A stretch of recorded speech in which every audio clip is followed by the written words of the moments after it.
যেহেতু আপনি শিক্ষকতা পেশার জন্য এটি ইন্টারভিউ দিতে যাচ্ছেন, সেহেতু আপনাকে শিক্ষা নিয়ে কিছু প্রশ্ন করি। আচ্ছা কোন তো প্রাথমিক শিক্ষা অধিদপ্তরের মহাপরিচালক অর্থাৎ ডিজি যাক কয়, এই ডিজি কে কোন? পারমো স্যার, খুবই সোজা। ওনার নাম হচ্ছে শ্যামল কান্তি ঘোষ। প্রথম প্রশ্নের উত্তর সঠিক দেওয়ার জন্য আপনাকে ধন্যবাদ। এখন দ্বিতীয় প্রশ্ন আপনাকে করি। কোন তো পাঠ্যপুস্তক বোর্ডের অর্থাৎ এনসিটিভি এর সচিবের নামটা কি? স্যার বজ্র গোপাল ভৌমিক। ধন্যবাদ। এখন বলেন কারিগরি শিক্ষা অধিদপ্তরের মহাপরিচালক। স্যার ওনার নাম জনাব অশোক কুমার বিশ্বাস। তারপর পরের প্রশ্ন, শিক্ষা মন্ত্রণালয়ের উপসচিব আর সহকারী সচিবগুলোর নাম কি কোন তো? স্যার উপসচিবের নাম হচ্ছে অজিত কুমার ঘোষ, আর সহকারী সচিবের নাম হচ্ছে পতিত পাবন দেবনাথ, আরেকজন হচ্ছে যে অসীম কুমার কর্মকার।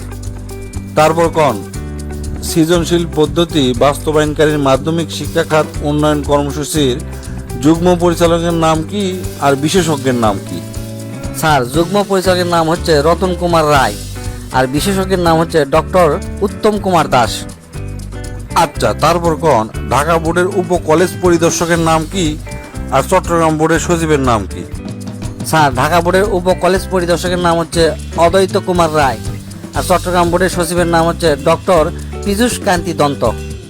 এই শালা তো দেখি সব মুখস্থ করে আসছে, কাবুই করা পারছি না। আচ্ছা কোন বাংলাদেশের পাঠ্যপুস্তক বোর্ডের চেয়ারম্যানের নাম কি? আর কোন হচ্ছে শিক্ষা মন্ত্রণালয়ের উপপ্রধান তথ্য কর্মকর্তার নাম কি?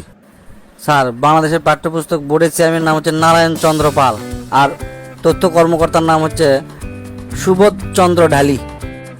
আচ্ছা তারপর কোন ঢাকা বোর্ডের মাধ্যমিক ও উচ্চ মাধ্যমিক শিক্ষা বোর্ডের পরীক্ষা নিয়ন্ত্রকের নাম কি আর শিক্ষা মন্ত্রণালয়ের যুগ্ম প্রধানের নাম কি?